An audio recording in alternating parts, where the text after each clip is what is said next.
बात उस रात की है जब मैं और रिया भगवान गणेश के विसर्जन के लिए घर से निकले थे।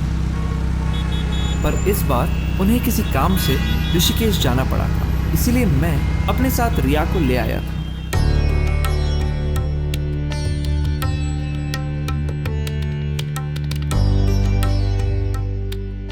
भीड़ ज्यादा होने के कारण हमें पुराने नर्मदा घाट जाना पड़ा था।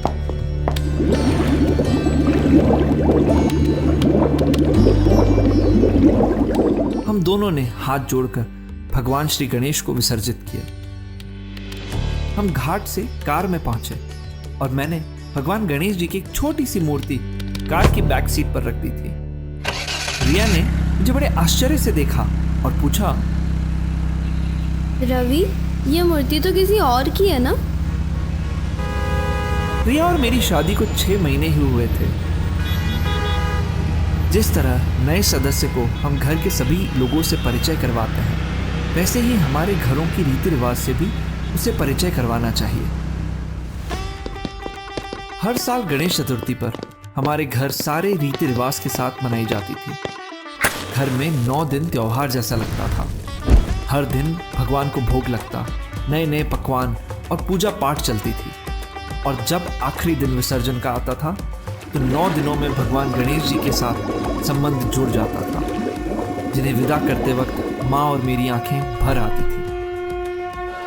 एक बार मैंने जिद कर दी थी कि बप्पा को वापस घर ले चलते हैं, लेकिन माँ ने मना कर दिया और मैं चोरी से अपने साथ एक छोटी सी गणेश जी की मूर्ति घर ले आया। जब घर आकर माँ ने देखा तो उन्होंने चिल्लाया, लेकिन फिर मूर्ति को देखकर मान गई थी और उस मूर्ति को मंदिर के अंदर रख लिया।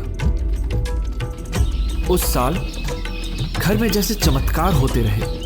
माँ को प्रमोशन मिल गया, मैं क्लास में फर्स्ट आ गया और पापा की डेथ के बाद जो लोन बचा हुआ था वो भी पूरा हो गया।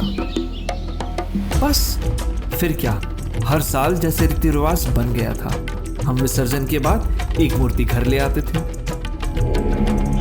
ये रिवाज अभी तक नहीं टूटा था। घर आते ही मैंने और रिया ने घर के मंदिर में गणेश जी की मूर्ति को रख दिया। तब तक हमें न कोई डर था, न किसी डर का अंदाजा था। अगले दिन की सुबह रोजाना की तरह लग रही थी। रिया नाश्ता बना रही थी और मैं नहा के ऑफिस के लिए तैयार हो चुका था। घर में मां नहीं थी तो सुबह की पूजा की जिम्मेदारी मेरी थी। लेकिन तभी एक अजीब चीज मेरे सामने आई।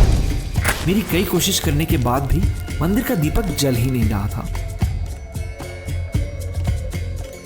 रिया और मुझे दोनों को ऑफिस जाना था, इसलिए मैंने इस बात पर ध्यान नहीं दिया था और हम दोनों घर से निकल गए।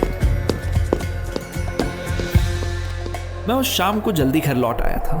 जैसे ही घर में कदम रखा, अजीब सी ठंड लगने लग गई थी।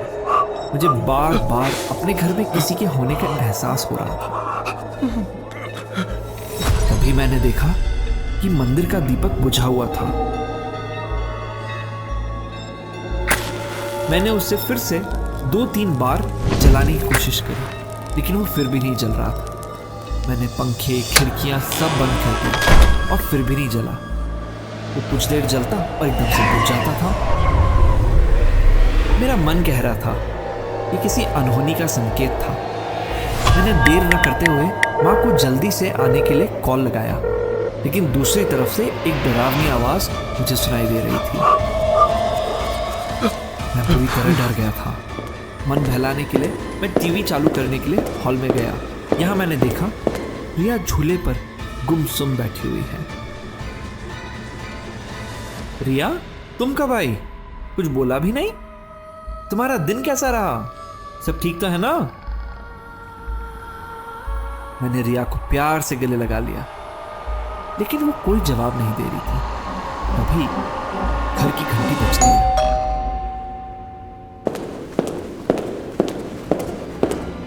मैं जैसे ही दरवाजा खोलता हूं तो देखता हूं कि वहां रिया खड़ी हुई थी। मेरी सांसें गहरी होने लगती। रिया यहाँ है तो अंदर झूले पे कौन था?